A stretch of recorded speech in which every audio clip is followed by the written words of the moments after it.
여러분 안녕하십니까? 서정길 목사입니다. 신학이란 무엇인가 앨리스턴 맥거레스의 책을 요약해서 동영상으로 여러분하고 나누고 있습니다.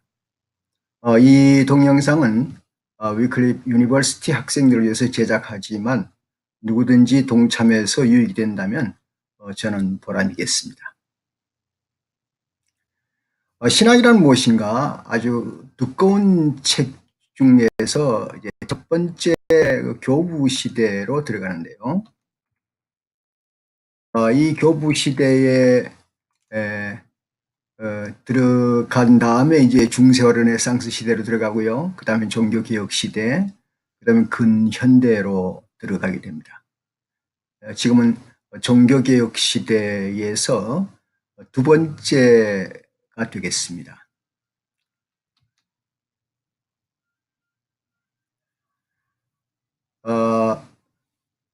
그 신학에 대해서 중세 시대 패러다임이 많이 주어졌지만은 이것이 중세 시대를 거치면서 또 다시 새로운 요구가 시작되어서 어쩌면 종교개혁이 그 새로운 요구에 발맞추는 일이었다고 그렇게 볼 수가 있겠습니다.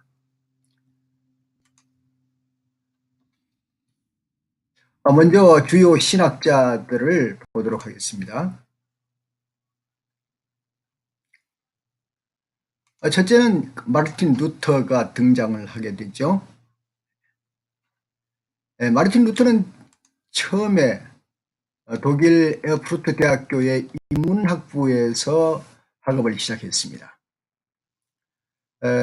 나중에는 그 지역의 아우스티누스의 수도원에서 신학을 공부를 했고 수도 생활을 했던 사람입니다. 그러다가 1512년에는 비덴베르크 대학교의 성서학 교수로 임명이 되었고 시편과 로마서, 갈라디아서, 히브리서를 강의를 했습니다. 이 기간에 루터의 신학이 형성되었고 그 중에도 특별히 이제 칭의론에 대해서 그 발전을 크게 이룬 것으로 볼 수가 있겠습니다.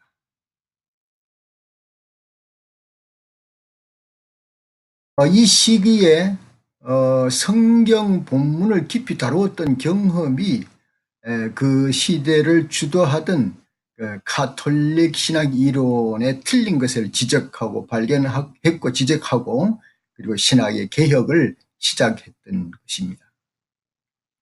우리가 들어서 아는 대로 루터는 1517년 면죄부를 비판하는 내용으로 중심해서 95개조 논제를 발표함으로써 대중의 관심을 얻게 되고 특별한 하나님의 개혁적 사역을 시작하게 된 것이라고 볼 수가 있겠습니다.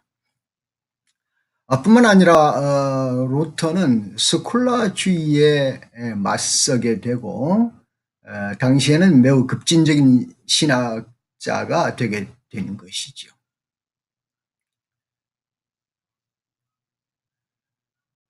그는 1520년 그 자신의 개혁을 공고히 하는 논문 3편을 발표하였습니다. 그 논문의 첫 번째가 이제 그 독일의 귀족에게 호소함이라는 논문입니다. 이것을 통해서 교회 개혁의 필요성을 알렸습니다.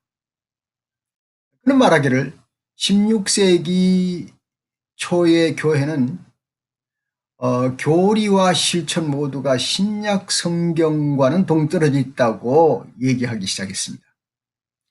그는 독일어로 자신의 주장을 외치면서 대중들이 매우 어려운 신학 개념을 쉽게 다가갈 수 있는 신학으로 돌린 사람이라고 볼 수가 있겠습니다.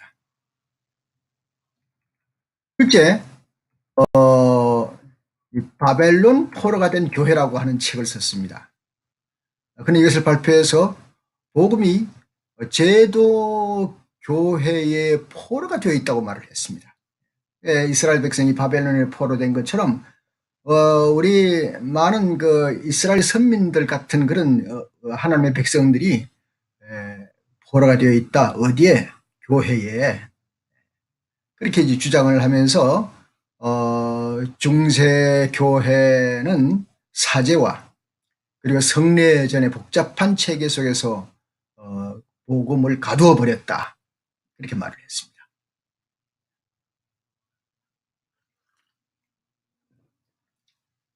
교회가 복음의 종이 되어야 마땅함에도 불구하고 이번에 계속 얘기하기를 반대로 교회가 그 복음의 주인이 되어 가고 있다, 그렇게 설파하는 것입니다. 셋째는 이제 기독교인의 자유. 그는 한 단계 더 나가서 그 믿음에 의한 칭의 교리가 기독교인이 삶이 지니는 의미를 바르게 나타낸다고 말을 했습니다. 그는 신학적인 것에서 출발해서 어쩌면 목회적인 방향으로 나간 사람이라고 볼 수가 있겠습니다.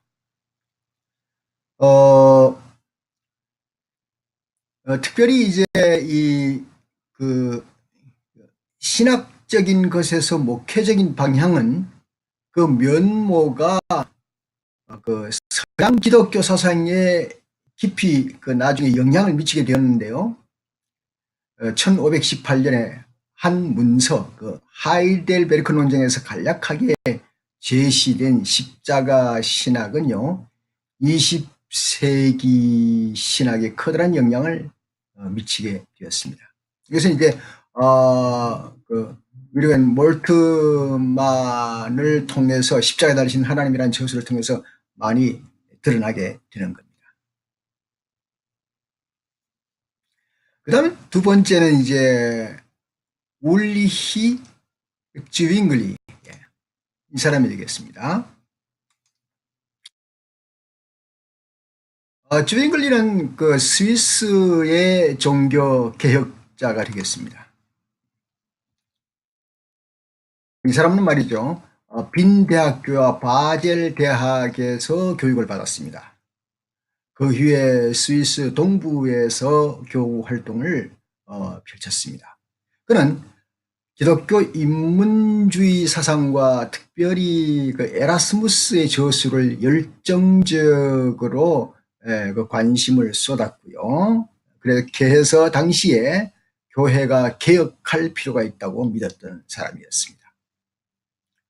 1519년 그냥 취리히에서 사역을 하게 되었고 그 도시의 주요 교회인 그로스 민스터 교회 강단을 통해서 종교 개혁이 사실은 시작이 되었다고 볼 수가 있겠습니다. 그는 그 루터나 칼빈처럼 말이죠, 독창적이거나 조직적인 그런 영향력을 가지진 않았지만 나중에 그 성례전을 바르게 세워나가는데 어떤 큰 기여를 한 사람이고 볼 수가 있겠습니다. 그래서 우리 장로교가 보통 존 칼빈의 그 신학을 많이 따르는데 아마도 장로교에서 이 존 칼빈의 신학 중에 이 성찬 예식만큼은 아마 즈윙글리의 기념서를 주장하지 않나 그렇게 생각되고 있습니다. 왜? 여러분 아시는 대로 성찬 예식 그 앞에 있는 글을 보면은 나를 기념하라 하는 것이 크게 쓰여져 있지 않습니까? 그것에 의한 것이라. 어떻게 보는가 하면 이제 임재서를 루터와 칼빈이 주장한다고 그러면 즈윙글리는 기념서를 주장했다고 그렇게 볼 수가 있겠습니다.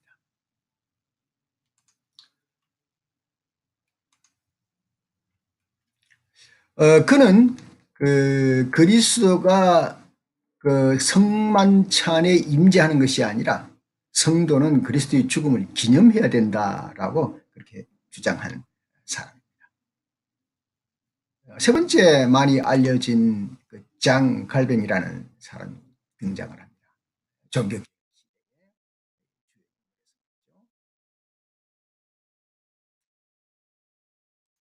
장 칼뱅은 이제 1509년에서 1564년의 사람인데요. 그는 파리 동북쪽에 있는 그 누아뇽, 그 프랑스에서 태어난 사람입니다. 그는 스콜라주의가 지배하던 파리 대학교에서 공부한 후에 인문주의 색채가 더 강한 오를량 대학교로 옮겨서 민법을 공부했습니다. 상당히 조직적인 것에 많은 훈련을 쌓았다고 볼 수가 있겠죠. 그는 학자로서의 진로를 탐색했지만은 20년대 중반에 회심을 경험하고 나서 점차 파리의 개혁운동을 하게 되었습니다. 마침내 그는 독립을 쟁취한 제네바에 정착을 했습니다. 그래서 1535년에 프로테스탄티즘의 개종을 하게 된 것이죠.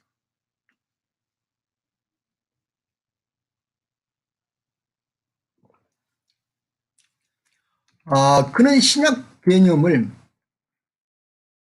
명료하게 보여주고 성서적인 기초에서 개념을 정당화하고 또 카톨릭의 비판에 상당히 맞섰습니다. 그것을 자신의 개혁의 논리들을 옹호할 수 있는 그런 저술의 필요성을 강하게 느꼈던 사람입니다. 1836년 그는 기독교 강요라고 하는 책에서 그는 많은 것을 역설했습니다. 저는 기독교 강요를 좀 사놓고 상당히 읽는데 어려움을 겪었습니다. 읽어도 무슨 뜻인지 알지 못해서 한번 소화하려면 한 페이지를 가지고 얼만큼 오래 시간을 끌어서 소화를 하곤 했습니다만은, 예. 이 책은 이제 최종판이 1559년에 80장의 분량으로 4권이 되어 있습니다. 그래서 기독교 강요는 16세기의 가장 중요한 서적 가운데 한 권으로 서게 되었습니다. 목사님들 중에서 우리 장로교 목사님들 중에서는 서재에 장 칼뱅의 기독교 강요가 없는 분은 거의 없을 정도로 지금까지도 우리가 신학의 디딤돌로 생각하고 있습니다. 그 이후에 그의 사상과 교회 제도를 토대로 해서 말이죠.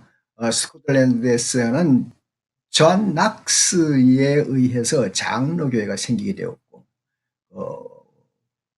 후계자 베자에 의해서 칼빈의 사상을 더 발전시켜서 칼빈주의라는 그런 이름이 생기게 되었습니다. 그래서 이제 장로교회가 생기게 된 배경이라고 볼 수가 있겠습니다. 그 다음에는 이제 아마 천주교 인물이 되겠는데요. 아빌라 테레사입니다. 뭐 너무 유명한 사람이죠. 물론 이제 이 사람은 이 여인은 학자라기보다는 영성에 가까운 그런 사람이라고 볼 수 있습니다.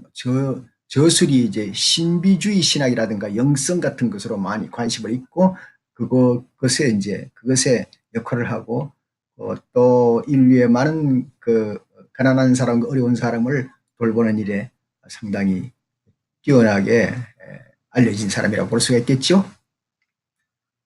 그녀의 신학이라고 굳이 말한다면은 하나님과의 변화된 인격적 관계라 그런 것을 했고요.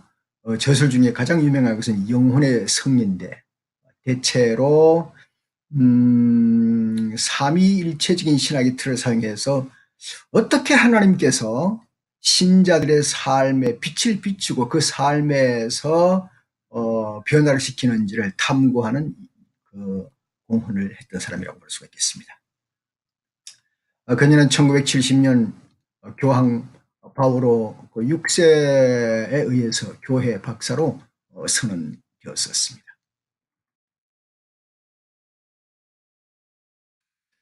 그 다음에 5번째는 데오도르 베자라고 하는 사람인데요. 베자, 프랑스 신학자입니다. 이분은 뭐 사진에 의하면은 칼빈의 모습과 많이 닮았네요. 예. 역시 그 외모와 마찬가지로 유명한 칼뱅주의의 저술가라 그렇게 볼 수가 있겠습니다. 1519년에서 1605년의 사람입니다. 그는 1559년에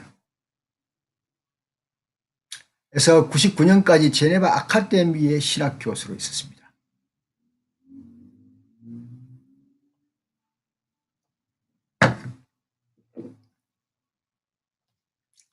세 권으로 된 그 신학 논문집에서 그는 아리스토텔레스의 논리학을 사용해서 개혁주의 신학의 주요 요소들을 합리적으로 일관성 있게 설명을 하고 있습니다.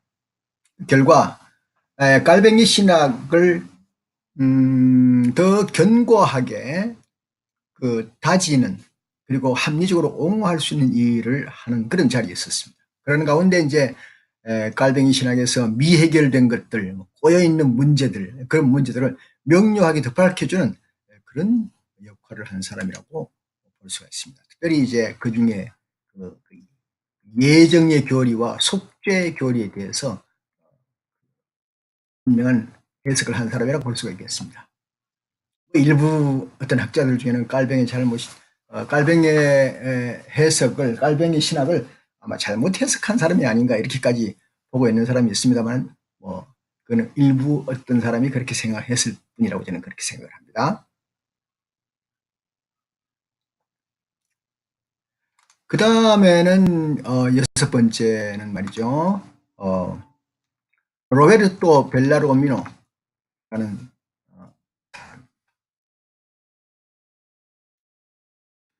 1640년에서 1621년까지의 사람인데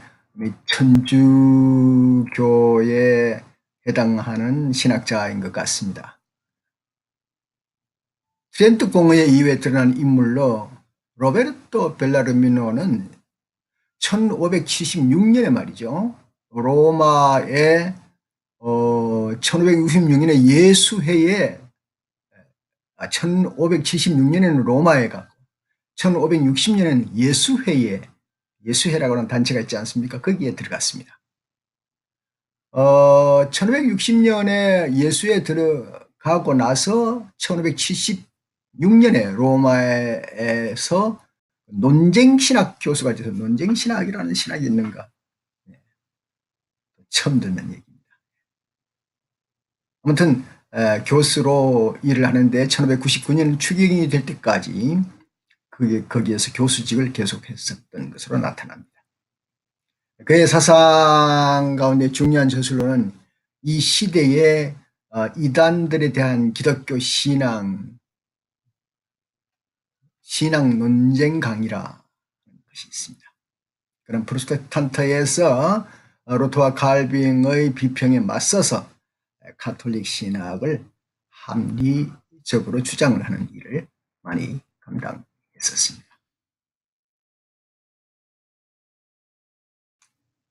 그 다음에는 7번째 요한 게르하르트라고 하는 사람입니다. 이 사람은 그 루터파의 정통주의 신학자입니다.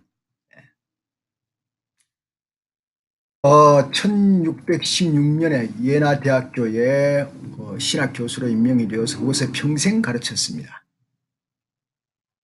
그는 깔뱅파에 대응해서 루터파 신학을 조직적으로 제시할 필요성을 느꼈습니다.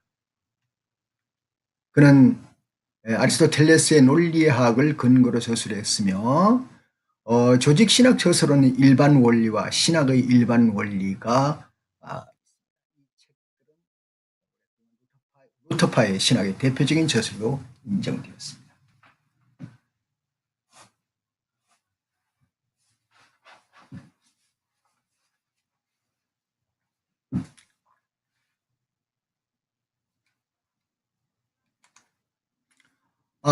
그 다음에는 상당히 미국에서 유명한 신학자라고 알려져 있습니다. 조나단 에드워드입니다. 1703년에서 1758년까지인데요. 그는 미국의 최대 신학자라고 하는데 모든 사람들이 동의하고 있다고 합니다. 에드워드는 1703년 10월 5일에 코네티컷 주에서 이스트 윈저에서 그 지역의 교회 목사의 아들로 태어났습니다. 그는 1716년 뉴헤이븐에 있는 예일 대학에 입학을 했고 1724년에는 서부터 1726년까지 거기서 조교로 일을 했습니다.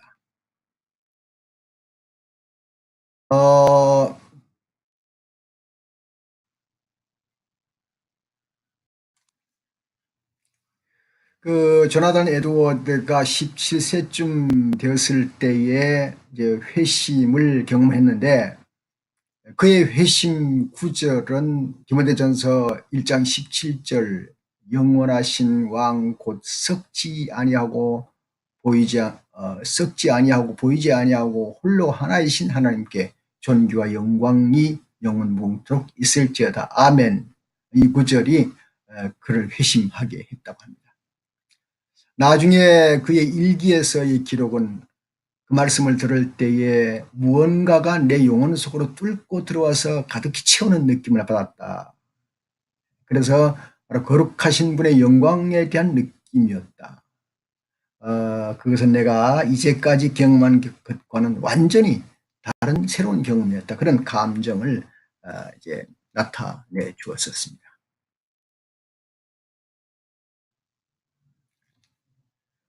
1757년 그는 프린스턴 뉴저지, 지금은 프린스턴 대학교지요. 거기 학장으로 초빙을 받았습니다. 그러나 1년 후가 되네요. 1758년 3월 22일에 천연두 예방접종을 맞았는데 그게 부작용으로 프린스턴에서 사망을 했습니다. 제가 이전 강의에도 말씀을 드렸지만은 상당히 아까운 분이라고 볼 수가 있습니다. 그분이 좀 더 오래 프린스턴 대학교의 학장으로 맡아서 있다면은 아마 좀 더 좋은 영향을 미국에 끼쳤으리라 저는 그렇게 생각합니다. 조사는 탁월한 신학자였습니다. 그런 도덕적으로 무절제했던 운동에서 지적이고 영적인 힘을 불어넣어준 청교도 저술 가라고 볼 수가 있겠습니다. 그는 또한 계몽주의에서 전통적인 기독교 신학에 가해진 도전을 가했던 사람입니다. 그는 또한 합리주의 문화 속에서 기독교 신앙을 개념화하고 선포해서 새로운 길을 열어보인 사람이라 그렇게 볼 수가 있겠습니다. 그 다음은 이제 인물을 넘어가서요, 주요 신학적 업적을 살펴보도록 하겠습니다. 종교개혁 시대 말입니다. 먼저 이제 신학의 자료들을 보면 종교개혁의 주류는 새로운 기독교 전통을 세우는 일은 아니었다고 볼 수가 있겠죠. 예. 기존 전통을 갱신하는 일입니다. 그리고 교정하는 데 관심을 두었습니다. 잘못된 것을 이제 빼내고 온건한 바른 것을 이제 채우는 그런 역할을 볼 수 있겠죠. 기독교 신학은 궁극적으로 성서에 근거해야 한다. 이걸 기초로 삼았습니다. 그리고 그 성경 안에서도 이제 그 로마서 1주로 나와 있죠. 갈라디아서하고 오직 성경으로 성서로만이라고 하는 구호를 모든 프로테스탄트 개혁자들을 함께하는 그런 구호가 되었다 볼 수가 있습니다. 기독교 신학에서 필요 충분한 자료는 성경뿐이다. 성경뿐이다. 그러기에 성경에 근거하지 않는 믿음은 구속력이 없다라고까지 말을 했습니다. 그래서 우리는 성경에 근거하지 않는 것은 어떤 거라도 거부할 수 있다. 그렇게 표현했습니다. 여기서 두 가지 예를 들 수가 있는데요. 첫째, 마리아의 그 무흠수태 교리는 성경에서 보증을 받을 수 없다. 그래서 마리아가 죄가 없다고 하는 것은 잘못된 것이다. 이렇게 표현한 거죠. 두 번째, 그러기에 이 공적 위상은 성서이기 때문에 그 당시 흘러가는 그 흐름이 주해 설교와 성경 주석과 성서 신학의 저술로 맹렬하게 이루어졌다고 볼 수가 있겠습니다.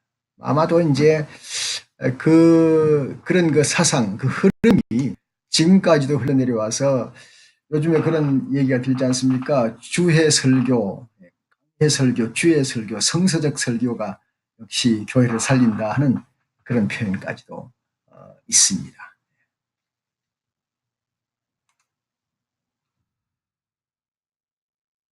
사실은 그 전통이라고 하는 것에서 많은 개신교가 이제 거부하고 있었는데 전통은 어쩌면 필요할지 모르겠습니다. 그러나 이 전통이 개인의 주장이 많이 삽입되어서 그것이 굳어져 버릴 때에 그럴 때 그 전통은 가치 없는 것으로 나타나게 되는 것이 아니겠습니까?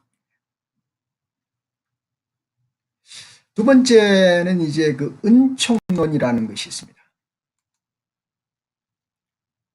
종교개혁 시대의 그 신학적 업적의 그 연장인데요. 은총론은 트렌트 공의회 카톨릭 신학자들이 계속해서 사람이 어렵게 되는 것은 성경과 선한 행위를 중요하게 여기겠다 하는 그런 문제였습니다. 반면에 이제 종교개혁자 루터는 오직 믿음으로 솔라 피데라는 구호로 서유럽의 많은 지역에 퍼져나가게 되었습니다. 교회가 알지 못하는 사이에 펠라기우스주의에 빠졌다고 확신했던 루터는 믿음으로만 의롭게 된다고 하는 그런 독특한 교리를 발전시켜 나갔었던 것입니다. 내가 어떻게 은혜로운 하나님을 발견할 수 있을까라는 물음이 있습니다. 그 물음에 우리가 뭐라고 대답할 수 있습니까? 내가 어떻게 은혜로우신 하나님을 발견할 수 있을까? 네. 이 루터는 오직 믿음으로. 그래서 믿음이라는 구호가 서유럽의 많은 지역에 퍼져나가고 그렇게 해서 많은 교회들이 그의 목소리에 귀를 기울이게 되는 것이죠. 그리고 그 이신칭의 하나님부터 그 선택함을 받고 은총을 받는다고 하는 그 일에 있어서는 칼빈이 발전을 시켰죠. 그것은 하나님의 은총이라는 명제로 하나님이 죄인들을 의롭게 하셨지만 인간의 공로나 업적과는 전혀 상관없이 인간을 선택했다는 점입니다. 좀 해석할 때 상당히 힘들고 무리가 있긴 있습니다. 그러나 이 칼빈의 무조건적 선택이라는 교리가 은총의 본질이라고 그렇게 표현하고 있습니다. 이 부분에 대해서 우리 앞으로 기독교 신학 제2부에 가서 아마 공부를 할 수 있게 됩니다.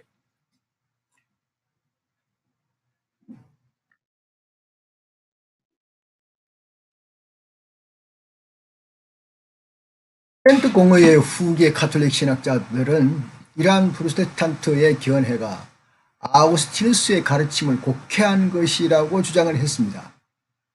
아우구스티누스의 개념을 되돌아갈 것을 강력히 그들은 요청을 했습니다. 그들은 프로테스탄트가 믿음으로만 의롭게 된다는 점을 강조하게 되면서 기독교인의 삶에서 선한 행위를 중요하게 여기는 일에 대해서 멀어졌다라고 말을 합니다. 그런 부분은 조금은 제가 동의를 합니다. 왜냐하면 사실 오직 믿음으로 하나님의 은총으로 하는 것을 통해서 기독교가 많이 발전했는데요. 개신교가. 그러나 지금 현재에 이르러서는 약간 그 어떤 부분에 있어서 결함이 생기는 것을 알 수가 있습니다. 사람들이 너무 오직 믿음으로 하니까 자신의 행동은 전혀 따라가지 않으면서 나는 믿음으로 구원받았다. 나는 확신 가지고 있다. 그런 문제가 지금 상당히 대두되고 있는 중에 있습니다. 그래서 최근에는 이제 신학자들이 정말 행위가 전혀 없어도 구원받을 수 있는가 하는 문제를 놓고 아주 심각하게 논쟁을 하고 있는 그런 상황이 있습니다. 그 문제는 우리가 앞으로 좀 더 상고해 볼 말이라고 할 수가 있습니다. 개혁교회가 이제 주장하는 것은 말이죠. 은총은 예수 그리스도로에게 말미암는 것이고 예수 그리스도는 이 땅에 계명을 주러 온 것이 아니라 예수님 자신을 우리에게 주었다. 그렇게 하면서 완전 구원 선언을 해주는 그런 단계라고 볼 수가 있겠습니다.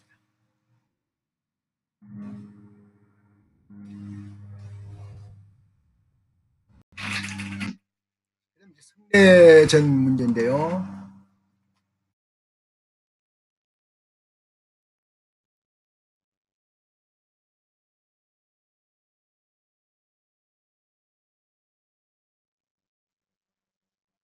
트리엔트 공의회와 천주교는 성례전의 수와 본질 문제로 전통의 가르침을 재확인하면서 화채설을 주장을 했습니다.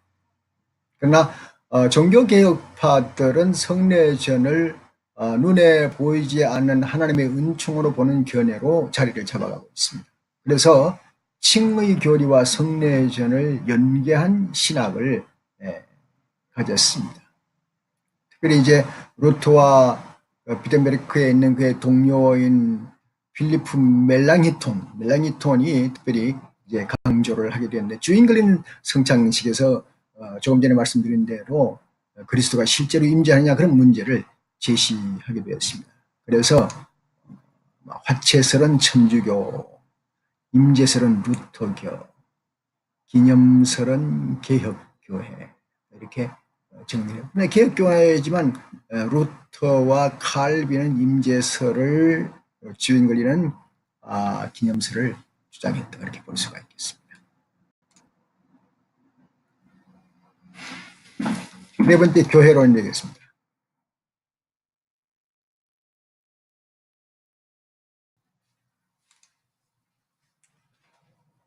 교회론은 트리엔트 공의회로 시작을 합니다. 트리엔트 공의회는 교회의 역사적이고 제도적인 측면을 강조하면서 개신교도들이 스스로 교회 울타리를 벗어났다고 주장을 했죠. 그러나 종교개혁자들은 신약 성서에서 그 신앙의 공동체라고 하는 것이 상당히 중요하다. 어떤 교회라고 하는 건물이나 제도의 울타리가 그 교회라고 말할 수가 없다. 오히려 그 헬라어로 에클레시아라고 하는 번역한 것으로 교회를 표현했는데요. 그래서 첫 번째 예수 그리스도의 복음을 받아들이고 그리스도의 죽음과 부활을 상징적 의식에 참여하고 그 다음에는 성령을 받고 그리고 그런 것을 추구하는 사람들, 성령을 선물로 받고 성찬 예식에 참여하기 위해서 모이는 새로운 언약적 공동체, 그가 바로 구약에서 말하는 이스라엘이 아닌가, 새 이스라엘 아닌가라고 말하고 있습니다. 거기에 역할을 한 사람이 여기에 이제 동상에 나와 있는 사람인데요. 마르틴 부처라고 하는 사람입니다. 그리고 장 칼뱅도 물론 그게 중요한 인물이었습니다.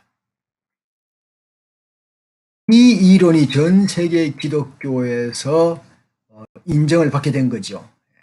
그래서 에클레시아를 참 우리가 특별히 그 교회론을 강조할 때 꼭 들어가는 거죠. 에클레시아.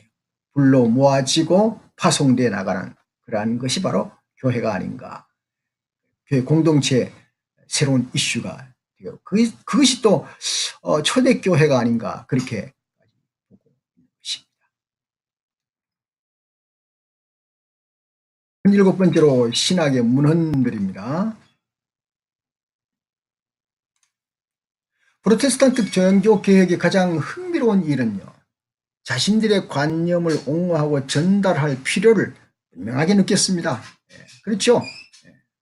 개혁이 되었지만 그 개혁을 온전하게 세우는 것이 중요하겠죠.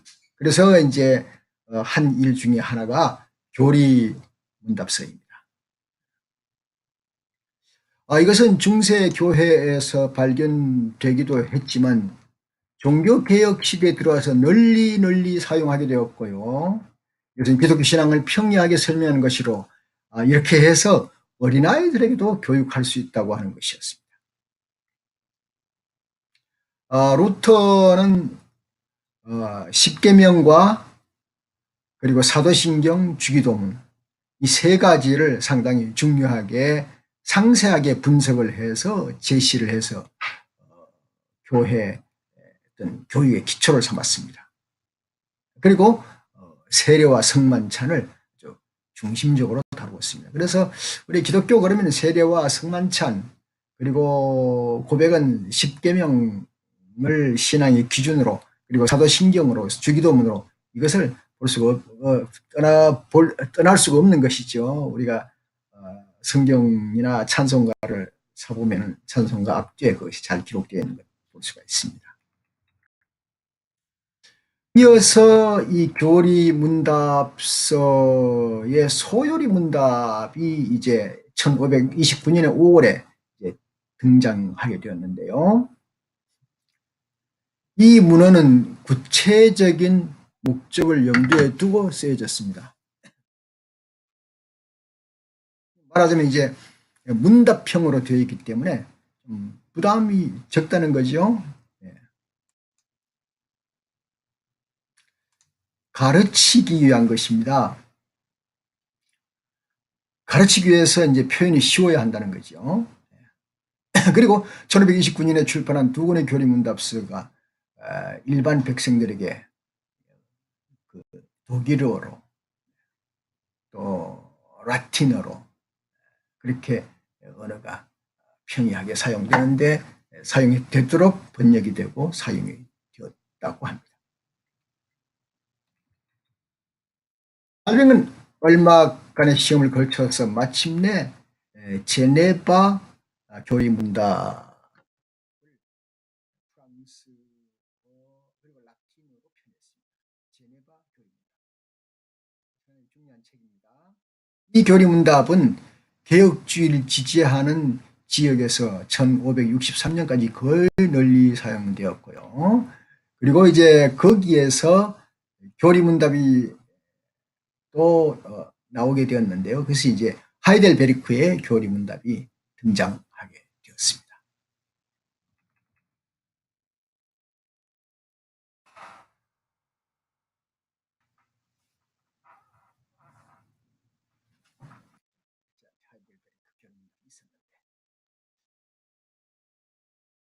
그 다음에는 두 번째 신앙 고백서입니다.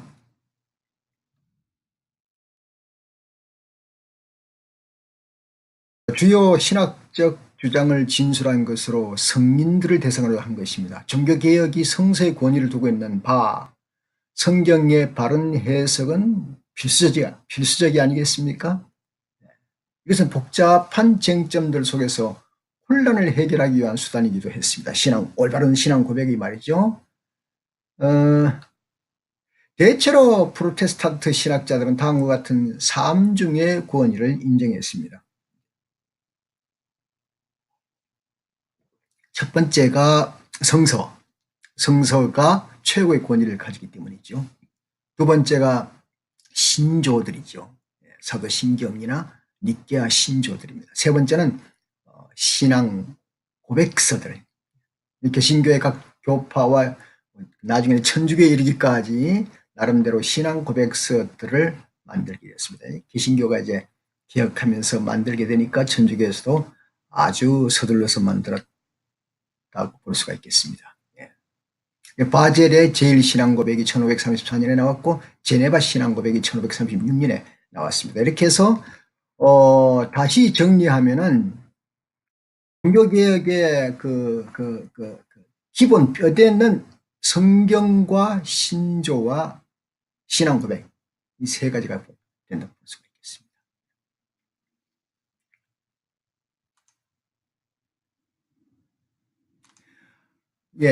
세 번째 조직신학 저술들이 나왔죠. 종교개혁의 신앙을 체계적으로 다듬어야 할 필요성이 제기되었고 그의 첫 작품은 멜랑히톤의 일반 원리였습니다. 이것은 루터파의 조직신학이었고 이신칭의라고 하는 주요한 주제와 루터파의 종교개혁에 관련된 주제들이었습니다. 그리고 계속 늘어가는 독자들의 요구에 맞추어서 자료를 자꾸 추가를 하게 되었습니다. 그 다음에는 16세기 후반과 17세기 신학 논쟁에 적합한 조직적 분석을 제공할 수 있어야 한다는 필요에 의해서 방대한 것으로 예나 대학교 교수 요한 게르하르트가 9권짜리의 신학의 일반 원리가 1610년 이후에 나왔습니다. 그 다음에 이제 갈뱅이 기독교 강요가 갈뱅이 기독교 강요는 말이죠.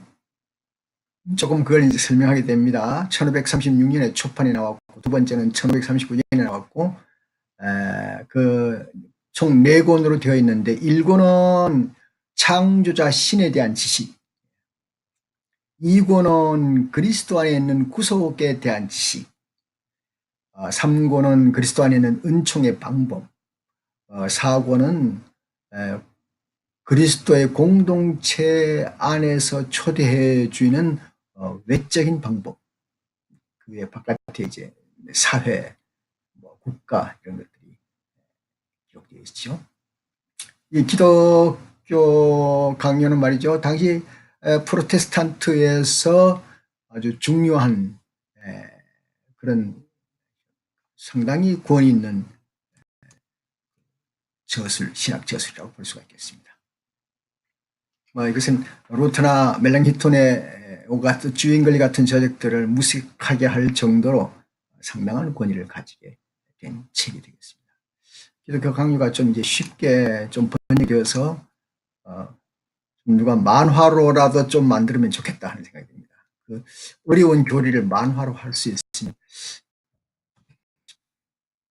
좋겠습니다. 그쯤 되니까 이제 가톨릭 교회가 이제 상당히 조급해진 거지요. 그래서 신학자들 중에서도 신학의 일반 원리가 출간되었습니다.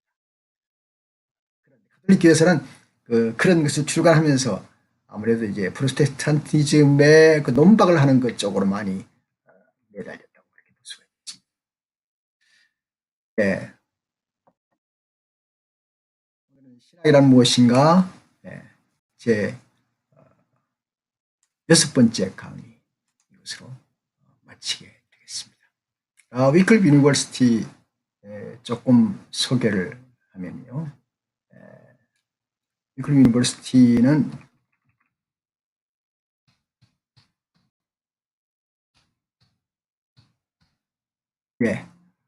진리와 정의와 자유라고 하는 그런 슬로건을 걸고 시작된 학교. 태어난 지 몇 년 안 되는 학교지만 우리가 많은 사람들이 사랑하고 있습니다. 아프리카를 중심으로 해서 미국. 그리고 그 교육 원리가 말이죠. 씨 뿌림, 그리고 그 걸음을 주는 것과 열매를 맺는 것, 수학을 하는 것과 나눔, 또 다시 씨 뿌림으로 들어가는 그런 관계로 교육 원리를 가지고 있습니다.